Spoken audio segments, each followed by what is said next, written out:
नमस्कार दोस्तों, मैं NM Pandey platform education centre private limited के यूट्यूब चैनल पर आप सभी का हार्दिक स्वागत करता हूं। आज हम लोग एनटीपीसी में पूछे गए सीबीटी 1 में पूछे गए बेहतरीन सवालों के कलेक्शन के साथ से फिर मैं हाजिर हुआ हूं। आज देखते हैं, इस सेशन की शुरुआत करते हैं अपने क्वेश्चन नंबर 1 से। क्या क्वेश्चन नंबर 1 है? कह रहा है एक हॉल के फर्श की लंबाई 16 मीटर और चौड़ाई 12 मीटर है।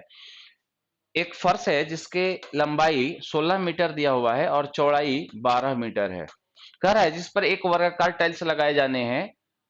यदि टाइल्स की कम से कम संख्या का उपयोग किया जाना हो तो बताइए प्रत्येक वर्गाकार टाइल्स की भुजा की लंबाई क्या होगी। ध्यान से समझिएगा, अगर आयताकार फर्श पर आपको वर्गाकार टाइल्स लगाने हो तो जो आयताकार क्षेत्र होता है उस आयताकार क्षेत्र के लंबाई और चौड़ाई का एचसीएफ आप निकाल लीजिए, और यह एचसीएफ जो होगा वह उस वर्गाकार टाइल्स के प्रत्येक भुजा की लंबाई आ जाती है। मेरी बात फिर समझेंगे, हमने क्या कहा कि जो आयताकार क्षेत्र होता है जिस पर हमको टाइल्स लगाने होते हैं, उस आयताकार क्षेत्र की लंबाई और चौड़ाई दोनों का लंबाई और चौड़ाई दोनों का महत्तम यदि निकालते हैं, एचसीएफ निकालते हैं, तो एचसीएफ का वैल्यू जो आएगा वह उस वर्गाकार टाइल्स के प्रत्येक भुजा की लंबाई हो जाती है। अर्थात आप कह सकते हैं कि 16 है तो आप लिखेंगे 4 गुना 4, इसको आप लिखेंगे 4 गुना 3, यानी एचसीएफ का वैल्यू देख लीजिए 4 हो गया। एचसीएफ का वैल्यू अगर 4 हो गया, इसका मेरे मतलब इसका दोस्त मतलब हो गया क्या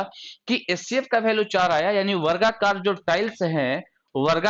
टाइल्स है उसके प्रत्येक भुजा की लंबाई 4 मीटर होगी। 4 मीटर होगी, यही इस सवाल का सही उत्तर होगा। लेकिन ध्यान देंगे, इस सवाल में यह भी सवाल पूछा जाता है कि बताइए उस आयताकार क्षेत्र पर कितनी टाइल्सें लगाई जा सकती हैं। तो उस आयताकार क्षेत्र पर जब टाइल्सों की संख्या निकालनी हो तो आयताकार क्षेत्र के एरिया में एक वर्गाकार टाइल्स के एरिया से डिवाइड करेंगे।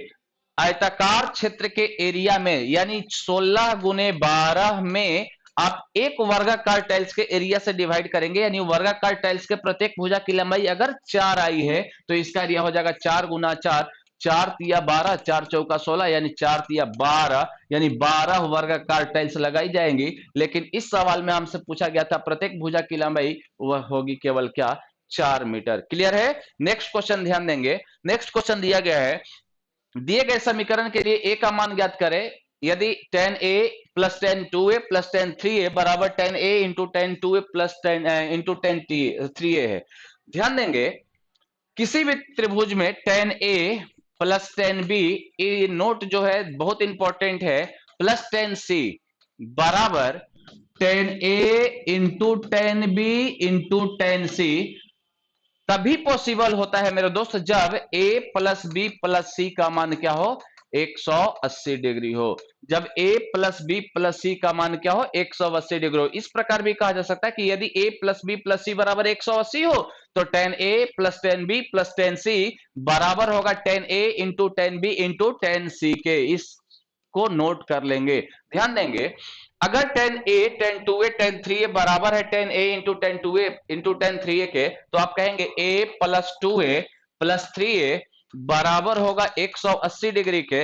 अर्थात ये हो गया 3 2 5 1 6 है, 6a बराबर 180, 6a बराबर 180, यानी a का वैल्यू हो गया 180 डिवाइडेड बाई 6 यानी 30 डिग्री, और 30 डिग्री को आप लिखेंगे पाई बाई 6। पाई बाई 6 आपका सही आंसर होगा। लेकिन ध्यान देंगे, जब इसमें पाई बाई 6 आपको नजर नहीं आ रहा है, उस केस में इस पाई बाई 6 के वैल्यू को पाई में से घटाना पड़ेगा। अर्थात ये हो जाएगा 5 pi upon 6 is the right answer. 5 pi upon 6 is the right answer. Option number C इस सवाल का सही उत्तर होगा। नेक्स्ट क्वेश्चन की ओर हम लोग आगे बढ़ते हैं। नेक्स्ट क्वेश्चन क्या कह रहा है, ध्यान देंगे। कह रहा है यदि माध्य 25 है और मानक विचलन 5 है तो विचरण गुणांक कोफिशिएंट ऑफ वेरिएशन क्या होगा। मानक विचरण, मानक विचलन, मानक विचरण, मानक विचलन जो है वह मेरे दोस्त 5 है और माध्य का मान आपका दिया हुआ है 25 है। विचरण गुणांक पूछ रहा है, तो विचरण गुणांक बराबर होता है, विचरण गुणांक बराबर होता है मानक विचलन, मानक विचलन बटा माध्य, माध्य इंटू क्या 100, इंटू क्या 100। तो बताइए मानक विचलन का मान कितना दिया हुआ है 5, बटा माध्य 25 अगुने कितना 100, 5 5 से भैया 20 बार में, यानी 20% इस सवाल का सही उत्तर होगा 20%। Option number D is the right answer. Option number D is the right answer.